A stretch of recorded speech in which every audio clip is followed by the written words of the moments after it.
We don't have a lot of time. Do you realize what you've done? I do. You pulled the fire alarm. I did. That was a one-time thing, Liv, for extreme emergencies. I know. You can't ever use it again. The codes are already being rewritten. I know. You don't work in the White House anymore. You're not in the bubble anymore. I can't get the NSA to overlook you being issued a Providence key again. Not now. I understand. If there's an attack, terrorist, chemical, nuclear, I can't get you. You understand? You're on the outside. You're dead. Because you already pulled the fire alarm. We're already under attack. And I'm already on the outside. My name is out there. We need to talk about how to fix this. We need to make a plan. Okay. We can do that. When all of us are here. All of us? You asked Cyrus to come? No.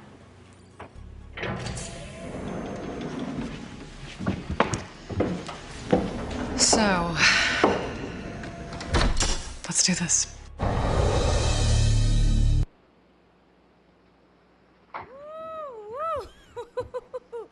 Welcome back, everybody, for season 3 of Scandal. I am Lachelle, and you have just tuned in to After the Scandal on Slice Network. Look, I need everybody out there to go ahead and join us on our chat room. Leave your comments. Go ahead now to myslicetv.com. Tune in, check in. Welcome back, gladiators. Woo! And hey! Welcome first-timers and welcome skeptics. Like, they're doing it this time. All right, let's get right into it. We have with us Kevin and Morgan. You guys say hi to the viewers. What's up? What's up? Hi. Yes. What's up? What's up? Okay, let's jump straight into it, you guys. What that opening scene? I mean, I felt like father, like daughter. What was you guys' initial reactions to the first? I mean, to the opener. I mean, what was going through your minds? She learned everything she knows from her father. Wow. Even though they didn't have a close relationship, you can tell that she learned everything from him because he has the gladiator speed. She learned that from him. It was almost like he gave birth to her. You know what I'm saying? Like, her mama wasn't nowhere in that, okay? It was all him. I had chills. I'm like, what is going on? And then when she pulls away and she's like, that's what mom used to say about you. Doom, doom. Right, exactly. And it made me wonder what type of relationship they had because I was surprised she was taking it from him as long as she took it from him. Yeah. I thought she was gonna, kind of give him the old Olivia, but she kind of took it for a while. So I know. She looked like a little girl, didn't she? I mean, she went right back to like little Olivia, and I just wanted to hold her, and then I'm like, wait a minute, this is Olivia Pope you talking to. You got one. And it made me wonder what type of relationship they had because her mom died. Later on, they tell you that her mom died at the age of 12, and then she didn't live in the house with him when she was sent off to school. So I'm like, I mean, they opened up. How did she learn all of this? So they yes, it was. They really did. And then look, now everybody's got a story, right? And we're all trying to find a character or a piece of Olivia that we can connect to. When he said, "What did I tell you? What did I tell you? You have to be twice as good to get half as much." I said, oh, well, they must have talked to my mom and daddy, too, because that's what they told me. I mean, America, the world, can we, even more relate to Olivia Pope now? We understand her drive. We understand her fight. Like, that's my girl, okay? Right. Yeah, and so it's this episode has so much information that we've been wanting to know. And okay, I was about to step ahead of myself, so I'm gonna let you go ahead. I was about to say something. No, it's good. Look, we've waited 8-9 months for this. They my goodness! They did us right. Shonda Rhimes and those writers, they did us right. So look, when they were talking about when they started showing all this proof, I just kept thinking, man, like your truth will find you. You know what I'm saying? Like no matter what you do in your life, no matter where you go, like your truth will always find you. And I just couldn't believe like when she got in the car and it was her dad, and then she was like, "Why'd you try to kill me? I didn't try to kill you." It was like all this spinning around, you know what I'm saying? And even she thought she knew, but Olivia, even you have no idea. That's deep. That's deep, man. That's deep. So Morgan, let me go ahead and ask you. What did you think of the kill folder on Olivia Pope? When he said that, when Cyrus with the kill folder? The kill folder. When he had his assistant go ahead, and that's how he decided that he was going to handle this situation. You know, you never know with Cyrus. You never know with Cyrus because Cyrus, he has one half of his body has an angel wing and the other half has a devil's horn. So I was thinking, he just told her to get off the plane. She was going to keep her stuff on that plane. He told her to get off. And now he's going into panic mode. And I just thought at that moment he was thinking more about the presidency than he was about the friendship. So I was a little, but Cyrus always does something really shady and then he comes through. He's definitely every man for himself. When it comes down to it, he got his own back, period. That's it. But he always manages to come out, doing somewhat of the right thing. At least doing right by the people that we actually care about in the series. But he I don't know, you just never know with Cyrus. It's just you think you can trust him and then you don't, and so he kind of keeps you on this roller coaster. I'm telling you, if he was a snake, he would have bit you. Okay, look, Kevin. Yes. Kevin, let me ask you this, okay? Because we need a man's perspective on this. Now, we've been watching Fritz go through everything he's been going through. You know what I'm saying? We halfway have sympathy for him. We halfway want to choke him out. You understand what's going on.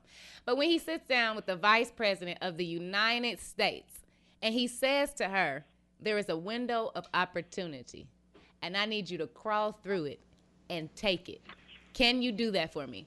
I mean, what is he really thinking? Like, what's going through his mind? What's going through her mind? Kev, come on, like.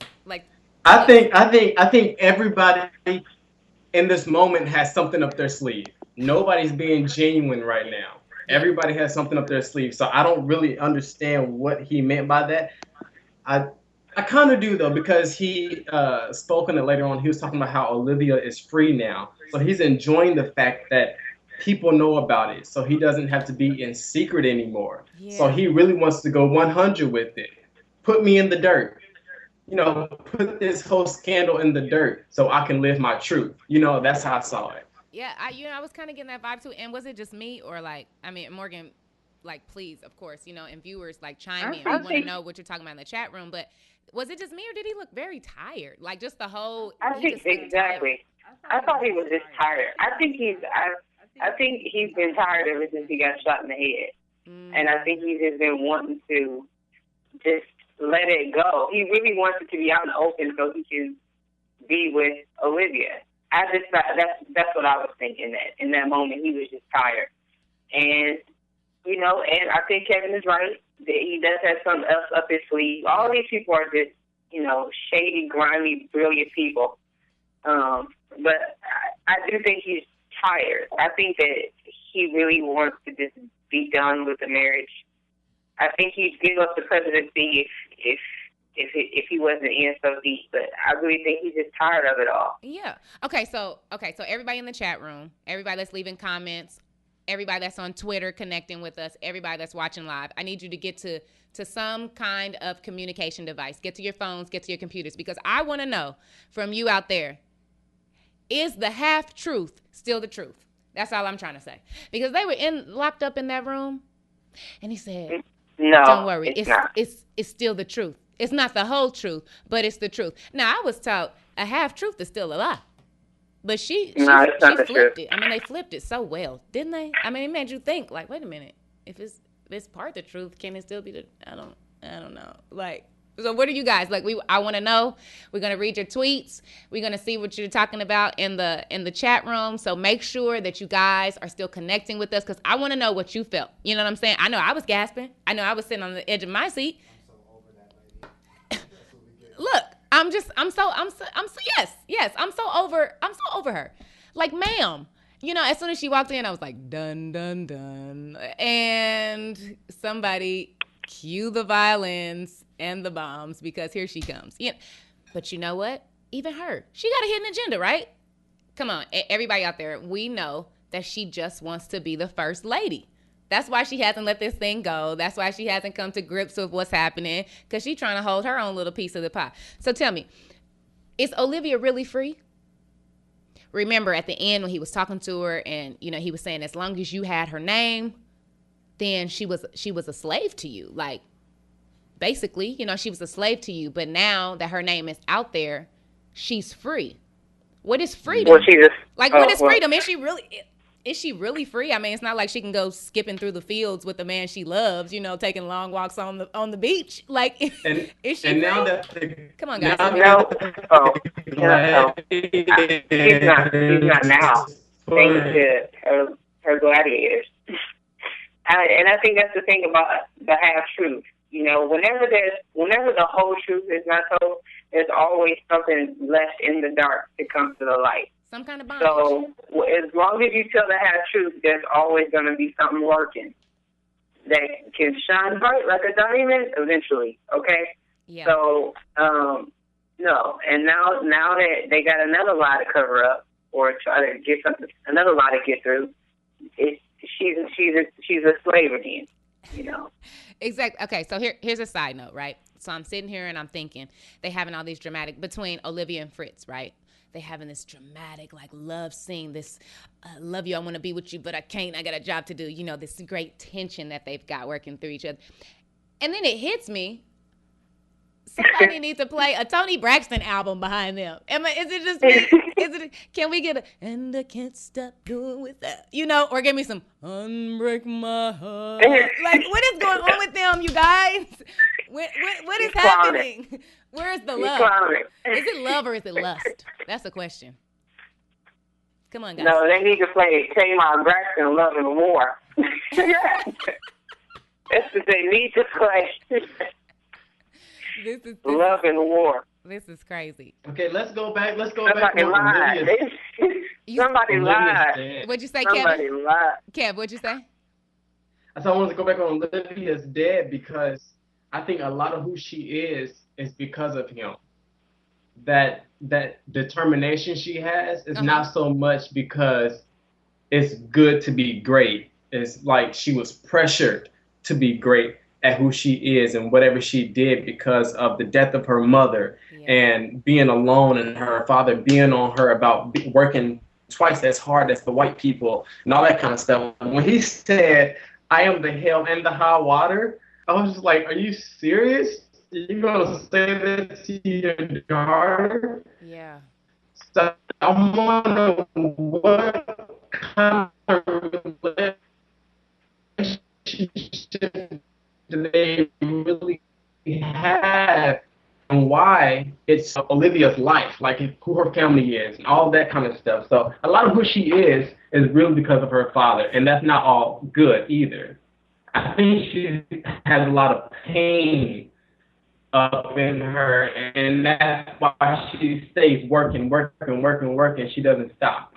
Yeah, I would have to agree with you. It almost seems like she's like compensating. Do you know what I mean? Like that drive is like to cover up or to defend her own insecurities. And even that's one of those areas where we all can connect with Olivia. Like in either one area or another, you know, we all can find something because there are a lot of people who are insecure in their talents or in their education or, you know, whatever is their finances. And so sometimes we overcompensate in another area to keep people from discovering that insecurity, you know? And so with her driving so hard and always being the first and always being 2 steps ahead of everybody, it kind of keeps you away from the tender part of her, which, by the way, we had only ever seen Fritz access that before. You know what I'm saying? Like he was the only other person that she would let into that place. Mm-hmm. And so then to see her father just kind of like snatch her up and completely address the little girl. He bypassed the grown woman.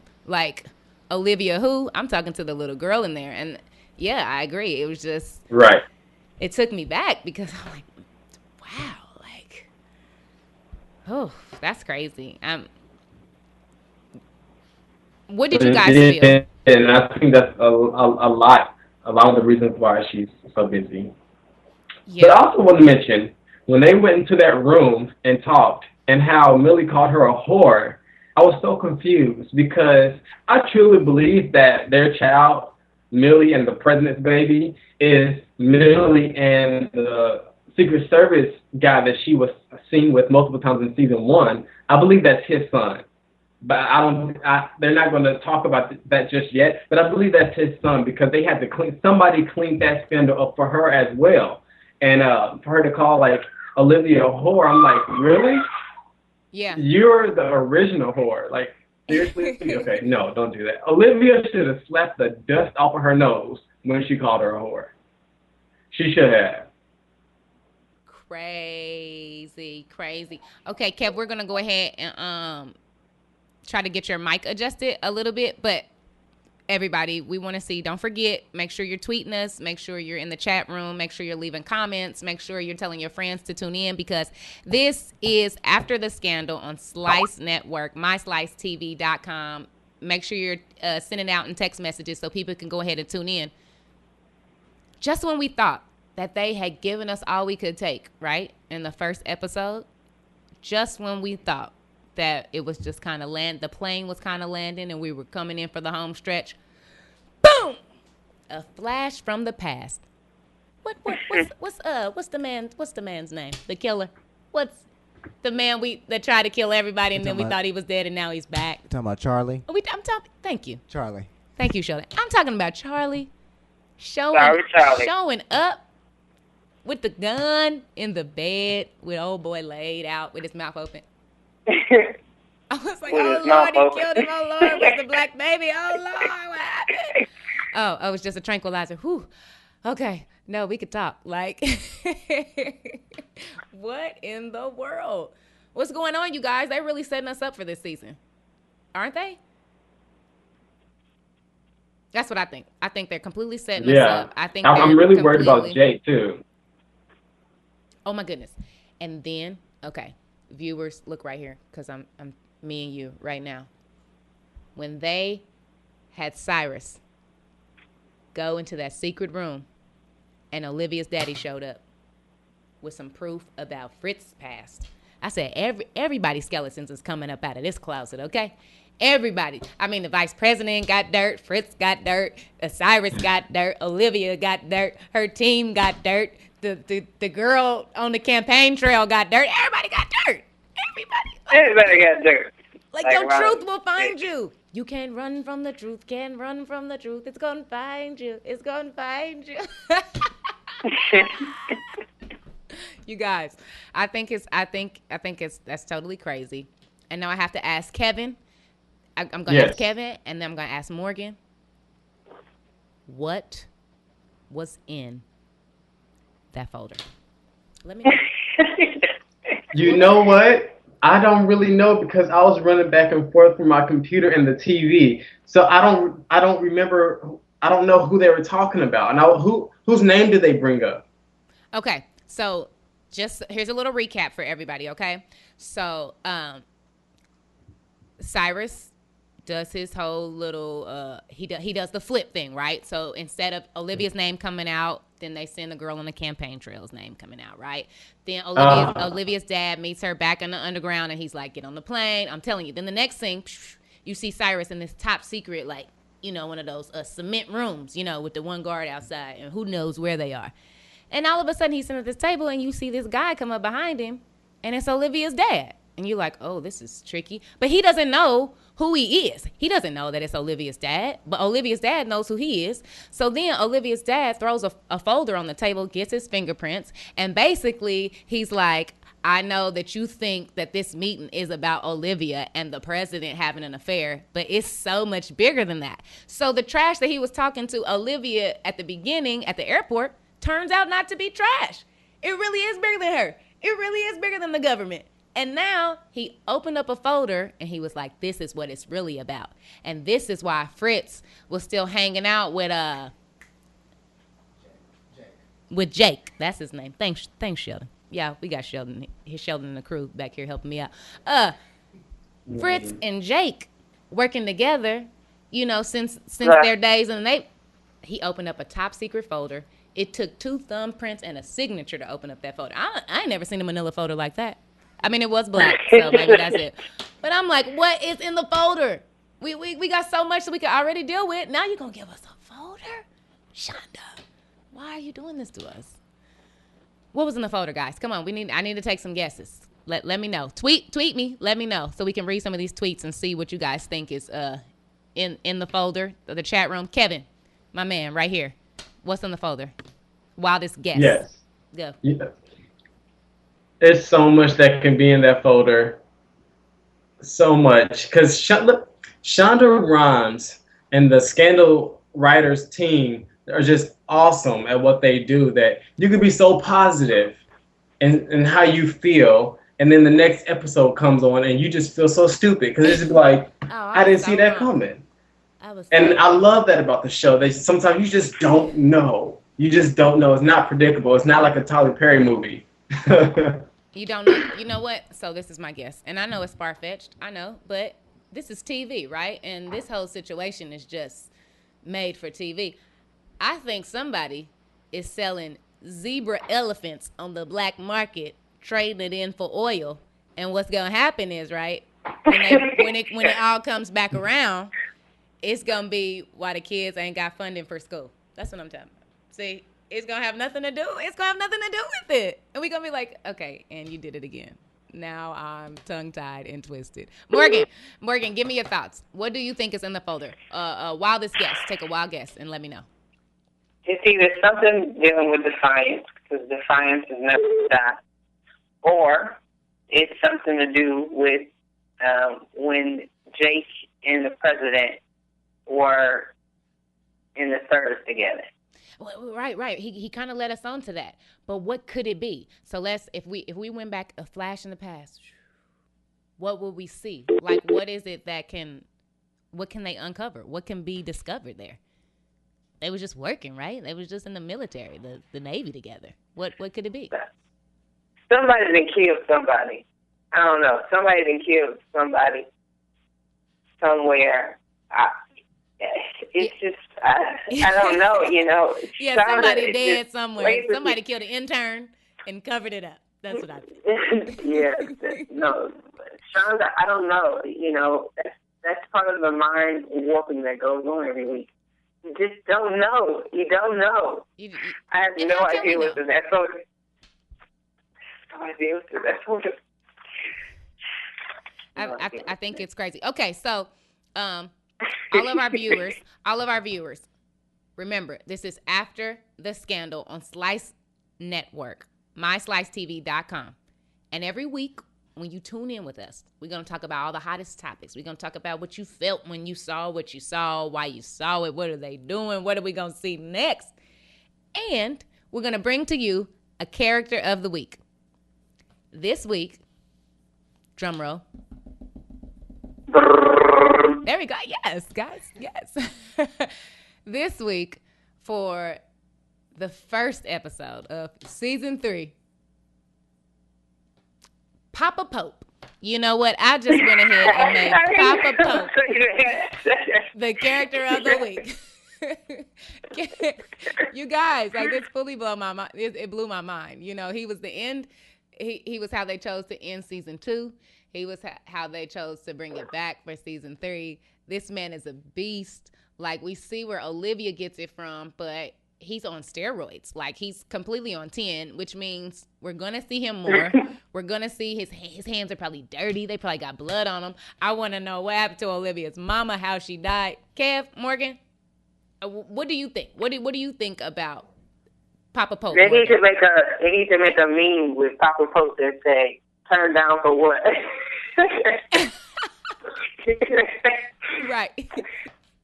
I knew you were going to say that. I think he's the character of the week because people are just excited to know that Olivia comes from something.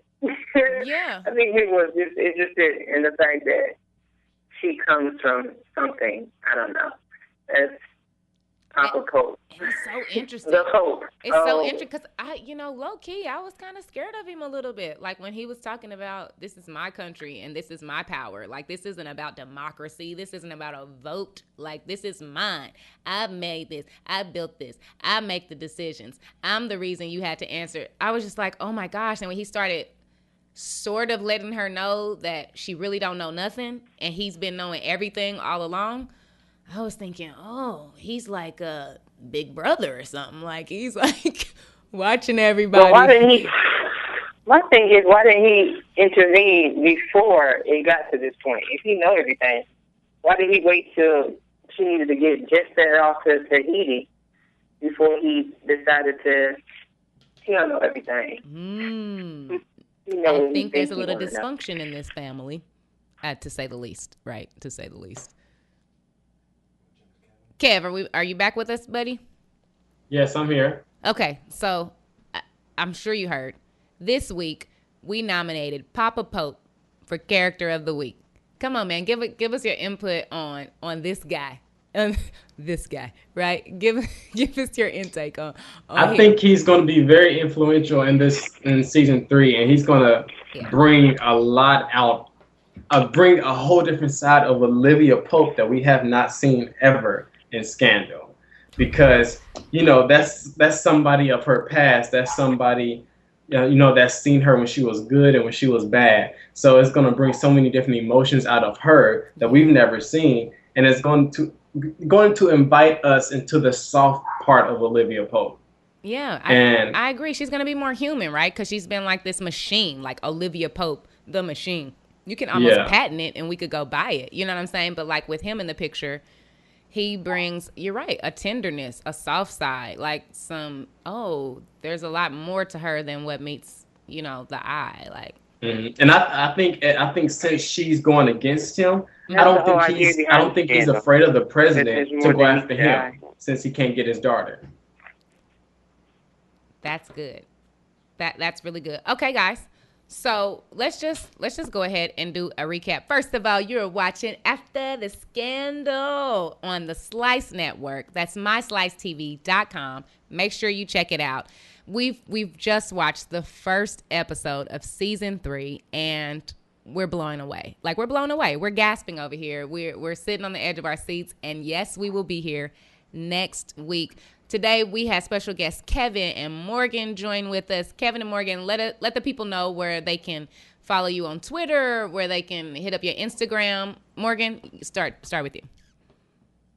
Follow me on Instagram at Morgan_Breon. That's BREON. And also vote for me for our acting competition for a lead role at NellieBlyStarSearch.com. That's Nellie, I.E., not Nellie, like the same lunatic. Woohoo! BlyStarSearch.com. Okay, viewers, you heard it straight from Morgan. Don't worry about it.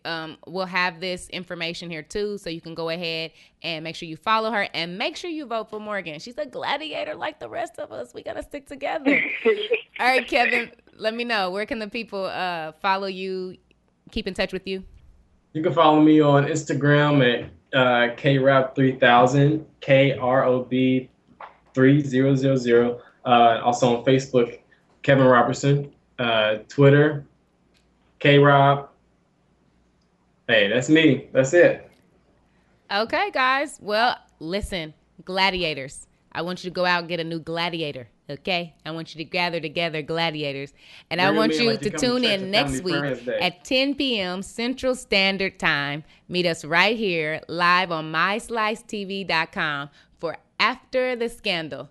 I'm Lachelle, and it's been great. It's been great, and I can't wait to see you next week. Bye, everybody. Thanks for having us.